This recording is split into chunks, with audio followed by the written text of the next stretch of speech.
So hi guys, Wanjirinjiri keeps making fun of that hi guys thing. So now I need to change. So I need maybe leo naanza na jambo ama shikamo or something. Anyway, hi guys, thank you so much for subscribing to the channel. Thank you so much for the love that you guys showed on the first Cyco podcast. This is a platform where I get to have a sit down with creatives just to see what's going on through their minds, and then we also get to understand their journeys, because most of us see people with a lot of followers or with big brands or with a lot of influence, and we just assume that it really happened by chance or umse alibahatika. The main purpose of this platform is to show guys that there's always a hidden story that's normally not shared mostly in the public light, and also we get to dissect various topics. So welcome to the Cyco podcast. Make sure you subscribe, share, invite your friends, and let's have fun. So last week we had a guest who was very, very happy to be here. She was so humble. She couldn't even believe that I chose her to be on this platform, because it's a very important platform. This is a platform that shapes the nation. So she was so honored, and she's saying that her brand has grown immensely. So thank you so much guys, and big shout out to Wanjirinjiri for accepting to be the first guest. Now today I have a very interesting guy, and he's probably one of the most famous YouTubers in this side of the region, in the whole East African region. He has, I think, 190,000 subscribers. This guy is full of positive vibes. This guy is always happy. It's funny that even the baby is always smiling. The baby is always laughing. So you can just tell a baby is vibes from the dad. And it's such a beautiful thing. So ladies and gentlemen, give it up for Kabi WaJesus. Yeah. My Praise brother, Jesus. brother. Amen. What's happening? Mazee Kabi, it's been a long time. I've been trying to get you for a hot minute. Let me just tell you what is up. Unajua hii kitu. Jitetee kabisa. Unajua Kabi, unakuanga na maneno matamu sana kama politician. Jitetee sasa. Niingize box. Acha nikwambie Cyco. Unajua ukiwa na bibi na mtoto na uambiwe uko quarantine. Sasa unaanza kurealize, by the way, most of the time we thought that we work from home. Yeah. Now is when we are realizing we go out a lot. And even right now I'm shooting in the car because I'm like, I want to feel like I'm moving, Oh, you want to, that's why umetoka kwa nyumba. Hey manze, it's so boring. Now and most of the videos we've done tumezifanya kwa hao. So you're like, guy, what other setting can we do? Yeah. It's okay. It's a beautiful thing. I'm so used to watching you guys on your channel. I even feel like mwishi huko. In fact, na feeling ni kama kuna kiti yangu, kuna kiti na kuanga yangu. Like naonanga wageni wakikama wakikalia, niko like, kuna OCD, songa hivi njugushi. Usikae hapo mwisho ni pa. Because of how much I follow up on you guys. And it's such a beautiful thing you guys are doing. I love how you guys are trying to push the agenda of positive vibes in marriage, I feel like I think marriage is very important, and the fact that even the first thing God did after alitengeneza world ni kuunganisha wedding. I mean that means it's a very important element to the society. So we'll be coming back to that later on. But at first I wanted people to know more about Kabi, where you came from, how the hustle has been, how the industries, let me not say industry because hujakuwa kwa industry, umekuwa kwa industries, how the industries have been for you, and how they have shaped you to be the person you are today, and how that is related now to the channel that you're doing. So karibu sana kwa show. This is called the Cyco podcast. Very chill Cyco vibes. Squad. Yeah, the Cyco Squad gang was it. So happy to chapa two story fellow I'm saying. So we can just start with you. Just tell us like where did you grow up? How was your family? And then we can just pick it up from there.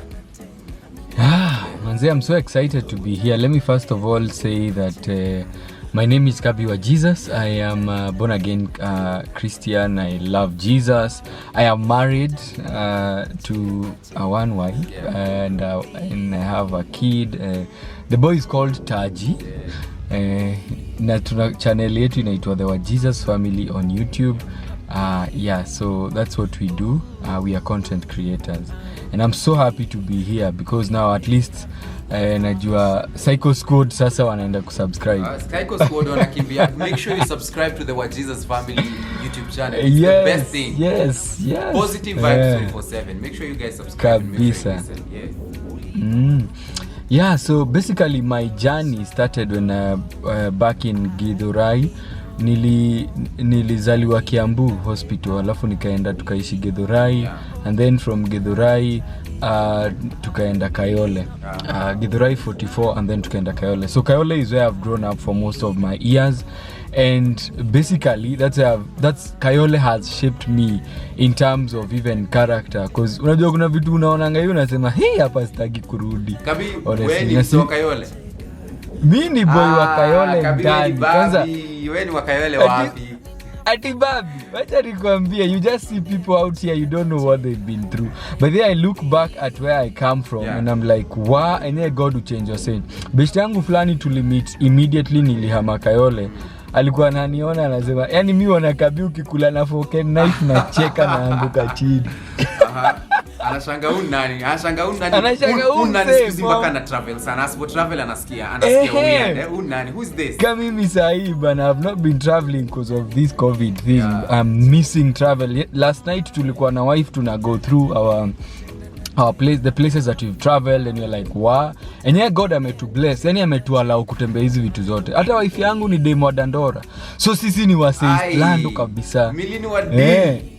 Milini wa D, unacheza kana watu. But you know, so I'm sorry to cut you short. It's the same thing. Juu hata muambia wase milini alikuwa Mathare, as in milini alikuwa Mathare North before to the city. So I understand what you're saying, and I like that, man. So what's the difference? Yeah. What's the difference between a lot of guys who have, because the notion for guys when you're melelewa Kayole ni unafaa kuenda kwa certain type of way. Let me tell you a story. Difference yako na wase. Let me tell you a story, nikiwa Kayole, wakati nilikuwa na grow up, nikiangalia, isipokuwa saa hizo mavitu ukiwa mtoi za doctor na pilot, nikiangalia around me, I wanted to become a makanga. Because nilikuwa naona makanga wako na do na wako na madem. So, what lacks most of the time with especially mali tunatoka kama Kayole na Dandora, ni people to look up to. Tuna lack people who are going to like be mentors in our lives, and people who can actually show us that you can move from here to there. And that's why for us we want to always keep reminding people, even for those who are watching, where we come from, so that in case kuna msee ana watch na bado wako Kayole, ajue actually kuna msee anaweza transform life yake, unaweza ukaget better, si lazima ukue makanga. Msee mmoja siku moja aliniulizaje, Kabi, when you get money, where would you want to live? And I told them, Doni. And they were like, Kabi, you need to broaden your vision. You need to, unahitaji kufikiria places even better. Mimi niko like, kuna places better kuliko Doni. Cause mimi nikiwa Kayole, tukitoka Kayole, Doni ukipitia pale unaona, hizo manyumba ni za mawe zimeweza. Yani, so I always thought that Doni is the best place. But because I was exposed and I saw other places, now I can dream bigger. That's why I say, like, when you have mentors, people who can actually inspire you to become a better person, the ghetto is not the place, it is the mentality. Very, very. Hiyo ni kitu kweli sana. And just to even support what you're saying, because hata mimi nikilelewa hood, I think the distinguishing factor between me and most of the guys that we were brought up with was I was a bit exposed. My mom was very hard on us who were exposed out to life outside of town. So church we used to go to church along church and pastors. Na sasa huko ndo nilimitwa wase wenye ati mpaka uenda holiday. Nishangaa yani uenda holiday. August uenda holiday, uenda ocha. Uenda holiday kudonini, unaona? So that's how I came to. That's how I mean, exposure is such a beautiful thing and such a good thing. So true. The same thing you're saying. So after you went to Kayole, finished school in Kayole, did you get a job immediately, or how was life? So what happened, I was always a photographer even in Kayole. There's a story that most people don't know. When they see me with a camera and they think that I'm just shooting because I'm on YouTube. The camera is my number one passion before I got into anything else. When I was in class 6, I had a bike. So hiyo bike yangu nilikuwa nalipisha watu kuride. Nilikuwa nalipisha 5 bob. No, I actually got the bike in class 5, but most of the people in Kayole hawakuwa na bike. My mama alijitolea manze akabuy bike. So akaamua, so mimi nikajua hii bike nimebaiwa na mother, I'll use it to bring an extra coin even in the house. So what I used to do, nilikuwa nalipisha wase 5 bob wana ride cause it's a new thing, hata wenyewe hawana bike. So they ride the bike. Kahaya basically. 2 days minimum. We hire cars 2 days minimum, self drive. Like weekend we are not doing roundies. Rather weekdays. Weekdays cause niko shule nilikuwa nasema lazima uhae the whole day 700. Yani for real ulikuwa unafanya hivyo? Aya, for real. Cause ilianza juzi Kahaya wewe ulikuwa ushaanza years ago with bike. Mimi nilikuwa rada. So actually I was telling people cause now I didn't have someone to have the bike during the day. Nilikuwa nawaambia nyinyi mshughulikie muangalie bike saa ya, so lazima uchukue bike siku mzima jumi siko, but weekend sana lipisha watu wa 5 bob nini. So I saved up with that money and I bought my first camera. Zile tu Canon ulikuwa unazungusha hivi because I loved photography and I love the idea of that you're able to capture a moment, like you can freeze time, I was like, wow, save this moment and you can see it later. That's just the beauty of photography and now coming into the motion picture. So after I bought that camera, I used to take photos watu you are Raima, like class 8 wakimaliza, I take their photos and I sell to them. I used to do like photos during the week and then I go and print them on Friday afternoon and then nakuja naziuza wase wakitokea shule because I knew most of the time Fridays people had money because pesa yenye walikuwa napewa labda ya fare ya to snacks, they saved it on Friday ndio wana ball. So kama Friday ndio unakuta wase wanabuy mama buyu mob, ma ice cream, so it was, I knew sasa hapa ndio pia mimi ni get a share of the money they have. Una need kupewa class economy. Hii kitu ya entrepreneurship ulianza kitambo. Una need class economy. Una need kufundisha watu how to make this money.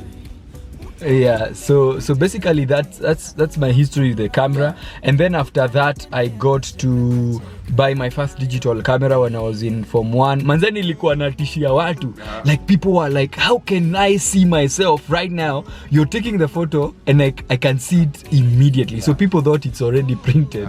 So and after that after high school now I had saved up pesa kidogo to start up my life. I had bought a few things, sijui mattress, sijui gas nini. And then I went back to my parents and I told my parents like nahitaji msaada, nataka kuanzisha biashara because immediately after Form 4 I moved out and my dad helped me to start my first business which was mtumba. So biashara yangu ya kwanza nilikuwa naenda Gikomba, I buy they sell in bales. So once ukienda kwa bale Gikomba unasema na book kamera zote for example ama second hand, they are booked in classes, the clothes that you see. You have to go early. You have to go early to get the best. So what time were you going to Gikosh? I was going at 3 a.m. At 3? So I get at 3 niko Gikomba. There was a day nilikuwa naenda saa 1 na nilikuwa dhani mimi ndio number 1 hustler in Nairobi. Kumbe saa 1 wewe ndio unatoka job. Sasa nyinyi ndio tulikuwa tunashika sisi because what would happen is I would go early at 3 and then I get all the camera from different bales. Sasa niko na kamera zangu, watu wa tao wale wanakuja kuuza vitu tao kwa maboutique wanakuja, sasa mimi nawauzia at an expensive price than I got because nilikuwa napata vitu kama majazi. Unajua jazi tao they are sold at around let's say 2000. Unaget?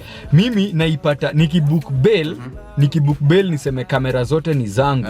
Kila jazi itatoka mimi naibai na 130 for example. 130, watu watao wakifika Gikomba mimi nawauzia punch. Wao wanaenda kuuza 2k. So I think mimi nilikuwa ngawase wenye walikuwa nakuja na hiyo squad ya tao. Nilikuwa najua mimi ni mjanja sana because that's how I used to do my shopping for clothes like in bulk, but you go to Gikomba very early. And there were still days that go na nitoke hivyo ndunge man. Hiyo business pia si ati rahisi. I know manze. So you did the mtumba thing. Is this I did the mtumba and then I started hawking. Because now I realized that after I come back home I spend time kulala kidogo around 8 na lala hadi 1. Sasa ndio naenda kufungua job and then nikifungua job ni mtu mmoja. So I was wondering what else can I do. So because where I was nilikuwa nimesaidiwa na shop na bishti yangu. So nilikuwa namwambia unaweza tu niangalilia, si unajua bei ya tisho. Yeah. So mimi nikaona badala ya ketingia hapo and he's there, nikaanza kwenda sasa tao kufanya hawking. So I was selling watches zile za so mbili. I was just there. So nikienda tao na bebesha matri zile za tao wewe 50 so that I don't pay fare. So that's basically how I survived until I heard about the Talent Academy. The Talent Academy was a sponsorship by UNICEF and the government of Kenya. So basically the Talent Academy is what now shaped my photography, because I was trained there. I trained in film and photography, and then after that I went to KU for my degree on the same. So at this point is when now you started, because I know at some point in your life you were doing you actually did the Bonoka video. I don't know if you guys remember that story of Bonoko. Yeah. That's how the guy got a job at Get Ready, Bonoko himself. Yes. So was that the same time that you started creating those videos? And this is 2010. We are looking at 2010, I think, for the Bonoko video. Yeah. Oh, this is 2010. Yeah, that's when I was in high school, man. I had my whole life ahead of. I had the full plan of how life is supposed to be. Hii dunia kanionyesha, wacha pupa, wacha nikuonyesha venye kunaendaga. Hii plan yako kwanza tupa huko kando. So this is 2010 when you started doing the whole yeah, 2010. The reason I started creating the videos is because when I got out of the Talent Academy and I came home, I was wondering what to do, and then I started my other business now, the cyber. I opened a cyber with the help of my parents. Yeah. I opened a cyber and then a studio at the back. So inakani kama ile 2 rooms. So the first room on the front, it's a cyber, but ukiingia na hapo nyuma kuna studio. And fun fact, by the way, Calligraph Jones has come to that studio when he was still mtaani. Calligraph Jones and his brother Span One. Hakuwa amejaa sana, but alikuwa anavaa I know as in alikuwa amejam. Unajua hip hop, man, you know, you gotta go hard, man. Kwa Kabi. But Calligraph alikuwa na deal na boy wangu alikuwa anaitwa Naf. So Naf is the guy on the Bonoko video who gets shot. So Naf alikuwa ananiambia manze Calligraph manze jamaa manze ako talented. Hebu sikia freestyle. Alafu so that's 2010, 2011 there, and then that's when we did now the Bonoko video, and then Bonoko became famous and everyone became a fan of the video and the song. So basically that's how, and then I did the other Kafani video, Nyeri Women, and so we kept doing those things, just trying out, and that's the first time actually that we got into YouTube. We started posting those videos on YouTube at that time. Hapo ndio passion ilianza kumanifest, because the reason why I feel like I knew you at that point is because I also started doing music in 2010. I cleared in 2010, so I started in 2011, which is until the same time you were also doing this video. But then fast forward, I think 2 years later, I found you with a group called Kemo and Stiga. I don't know if you guys remember a group called Kemo and Stiga. Kemo and Stiga were those pigwa radi. Vitima. Just like pigwa radi. And unajua, you guys just came from nowhere. You guys were not like in the industry. It was a wave. You were their manager. Ikakuja. How was it? How did you transition sasa ukaingia kwa hii biashara tena ya kumani? So what happened? We were still doing. I was still shooting a lot. Just a moment.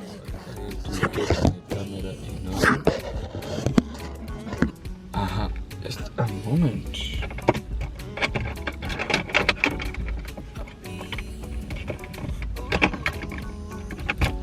Sorry, kuna kalaita. Okay. No, it's fine. Yeah, so so how we got into, managing Kemo and Stiga is we were always very close friends with Kemo, and we used to do a lot together in terms of even videos. We've done videos before that, never made it to the airwaves. And basically what I was doing, I was just, shooting and creating that kind of content for them, shooting their videos, even Stiga. There's a video I did of Stiga, and so katika hiyo harakati mimi nilikuwa nimeenda kushoot film. Tulikuwa na shooting, mimi nimefanya pia films, and I was shooting in I think Nyeri or some place. And then Kemo sends me this song. Hey, Vitiva, what? Mimi nasikiza hii ngoma niko like, what? Nikirudi hivi, this is the first thing we are doing. This is big. So nikirudi, you know, I went to KU. I was speaking some things, my documents hapo shule. And then I see this lady amevaa a wig. Alafu anakaa hiyo wig imesimama, sio zile wig mademu vaa ziko all slayed and you know.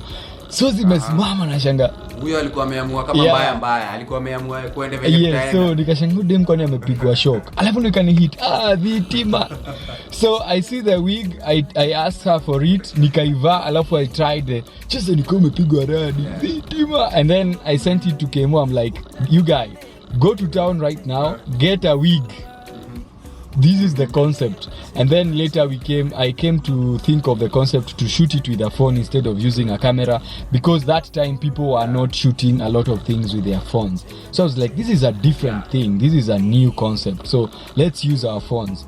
So I mean, and that is how the team became big. Short and then the song became a hit. So yani watu walikuwa wanaona wig, wewe ulikuwa unaona pesa. Hey, mimi nilikuwa wewe ulikuwa unaona wow. Hii nikishika cellular mobile tower. This is 100 G's a month. Well, nikwambia ukweli, lakini we made a lot of money. The team by the way ilishinda, the team ilishinda hadi Skiza song. Yes. The team was Skiza, hata hao wamekula poa sana. Safaricom should thank Kemo and Stiga. Yeah, so watu walikuwa wanaona wig, wewe ulikuwa unaona pesa za Skiza, and I like the way you see things. There's a way you see things Kabi that really intrigues me, because later on now in life we meet at Quick Mart, and you had already started a YouTube channel. Yes.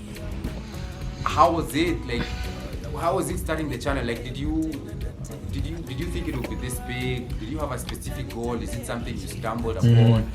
What happened?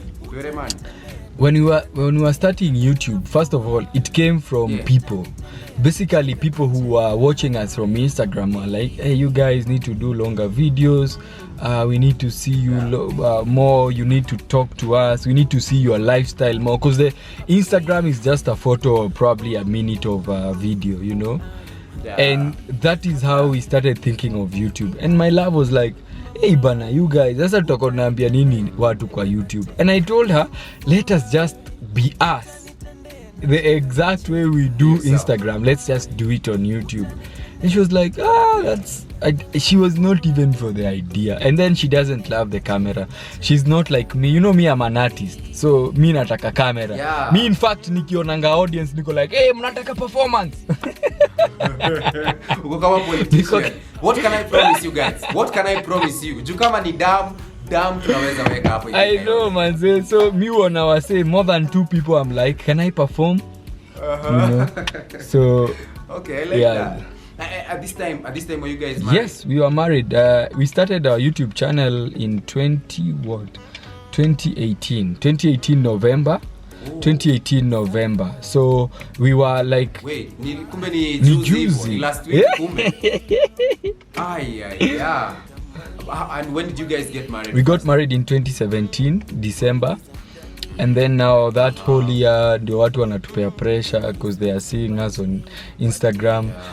Actually tulikuwa tumesema hatuingii. I don't know. I think tu ni God tu alituconvince. The fact, I remember. Mili siku moja akaona yani vile watu wanaongea, like we did a poll, a question on Instagram, and people were like, you guys inspire us. Now I'm encouraged that marriage works. And she was like, okay, I think then this is for a worthy cause. If people can actually come and say that we inspire them with what we do, acha nijipeane. Because for me I was ready, but for her I honestly can say she gave out her, something that she wanted to hold to herself, her privacy and her not being on the limelight. And you've shocked me when you told me you started in 2018 November. And this is 2020, after quarantine, I mean, yes, I was born, I think for June. This is 2020 in April. And how did your channel grow so fast? What was one of the things that I have learned about online platforms, not just YouTube, is consistency is number one. First of all, you have to be consistent with your content, all right? And after the consistency, the other thing that is very important is creating authentic content. So the other thing that I think worked also for us is the fact that we create very authentic content. We don't try to fake anything. We are just, what you see is what you get. But then people meet us and they're like, John, nilikuwa na expect venye mko kwa nini mtakuwa different. I'm like, what do you mean different? I know, manze. And one of the things that can tells you that is what we are, is that even our friends, our personal friends are our fans, because they know us. Now wanajua how to act. So they're like, they enjoy the content because they know what we are doing is who we are. So I think being authentic is good, and also, just consistency. Since we started out, I think we only took a break the same year for like 2 weeks. We've never taken a break. Every week we are producing content. One thing that I tell people is that this thing is not a person, it's algorithm, it's a machine, it's artificial intelligence. So it will put you where you put yourself. So it's nothing to do with that Kabi amefanya. No, wewe kama umekuwa consistent, then the machine will definitely put you at that place where it will always recommend you to people, tell people to watch you. So just be consistent, and then understand your audience. Understand this content is, you see, for us, we are watched by kids, by moms, by grandmas. So we know the kind of people that we target. So we won't try to be one side. Unajua sisi ufurahia manze aje. Unaingia mahali, unakutana na Wochi ni fan. Haya, Kabi WaJesus, nini. Mnaingia mnakutana na receptionist ni fan. Mnaingia mnakutana na msee mwenye anawafungulia mlango, anawamekia chai ni fan. CEO ni fan. Polisi kwa traffic. Mtu wa huduma center. Watu wa imagine CEO, yani unashanga it's cutting across. By the way, just really made some story. Your fans. I think the one of the funniest experiences you've experienced in a story of fans is when I went to the hospital and I was supposed to do a stool test. And the doctor was a huge fan. So it was a bit awkward. So I understand what you're saying, Kabi. So this is for the guys who are listening in, because I know a lot of guys who are listening also are guys who love creating content, or are guys who aspire to have YouTube channel. So the main thing is understand your audience, be very consistent, and definitely to pay back. Extremely. So, and how you're telling me you never had days where you doubted your content, or you just thought your content is a bit shady, so you maybe slow down, rebrand? Did you do such thoughts ever cross your mind? Because maybe you're a special creator. Me, first of all, sijui kama unajua wase wenye waucheka their own jokes. Teacher me.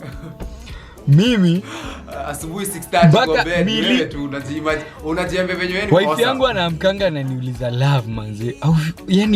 Yani wewe unafikiri, because I watch my videos, like I can go back. Mpaka anaanza, mbona una watch videos zetu za kitambo? I'm like, this video is fun. Uko like umse inspire. So me, I'm my number one fan. So I never doubt my content. I never doubt myself. So in fact, labda Milindo anaweza sema, mi si feel hiyo video iko hivi. So when she says that is when I look at it again. But kama ingekuwa mimi nazipeana. Venye zinakaa mzikienda.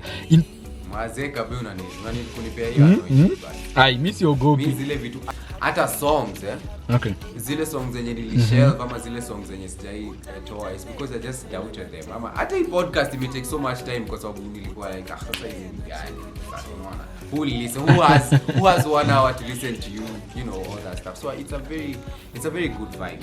So we've known much about you, but I also wanted to have a conversation with you about marriage. Yes, and I don't know if Millie is around. She can also join us. I don't know how workable that can be.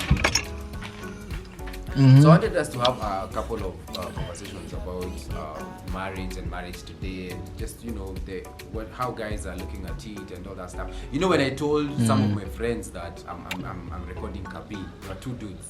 They were like, wow, Mazum unieka pressure man, like anafanyanga wife ashinde akiniuliza, hey Mike, mbona unifanyangi hizi vitu?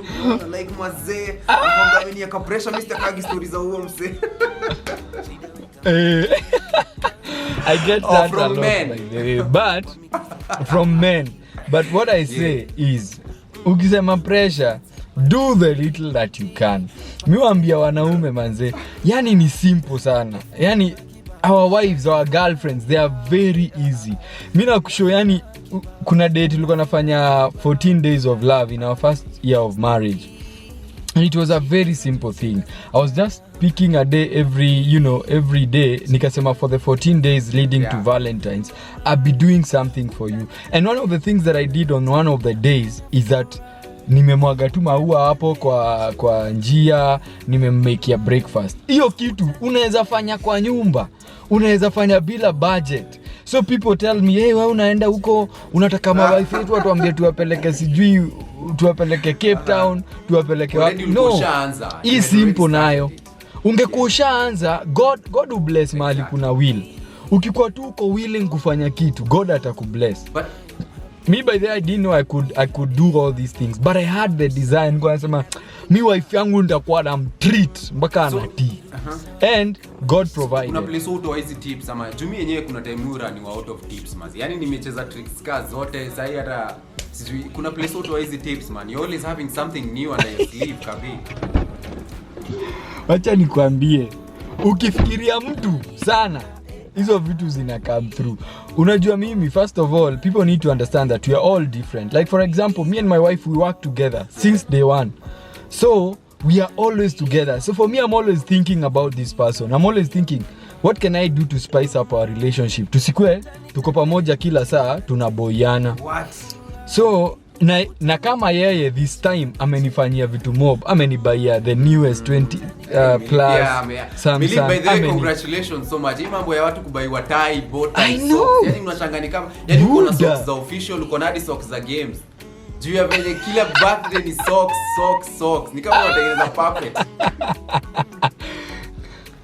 So Millie, keep up the good job. Pia women, I'm challenging. So na before that alikuwa amefanya balcony yetu, and I was asking her, this balcony is ours, how comes you're doing it for me? And I felt like hii ni kitu mwanaume anafaa kufanya. Unajua kujenga, hiyo ni kama kujenga kwako. Like you're creating an extra space. And she was like, I see you guys at the balcony, mnapenda kukaa hapo na taji, and I thought of making some place for you guys. So you see, when you're thinking about someone, then those ideas come. Wakati unaangalia bwanako unaona hii wanapenda kukaa hapa, what can I do to improve this space? That is how ideas come up. Yeah.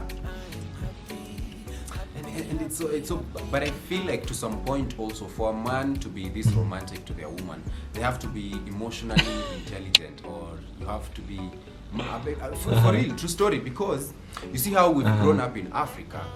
We are taught that a man is supposed to be gangster, a man is supposed to be hard, like where emotion unaoneshanga tu ni yani emotion nyingi unaonesha ni kidogo.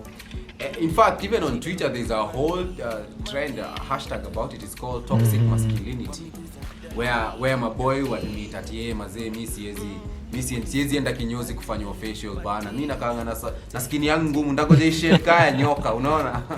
ama siezi buy cologne, ama I can't pour roses and write a poem to my wife. So I think it gets to a point where you rise above. Yeah, definitely you have to do that. Mimi mpaka nimeambiwa niko na umama, yani because I wash my baby, because mimi naosha mtoi wangu, nasaidia mahali naweza wife yangu. So kuna hata hizo ma groups za Facebook nasikianga wameniingilia bila cheka tu, nasema hii ni kazi, you're making me more famous. But because mimi I'm doing my job, my family is happy, I don't care.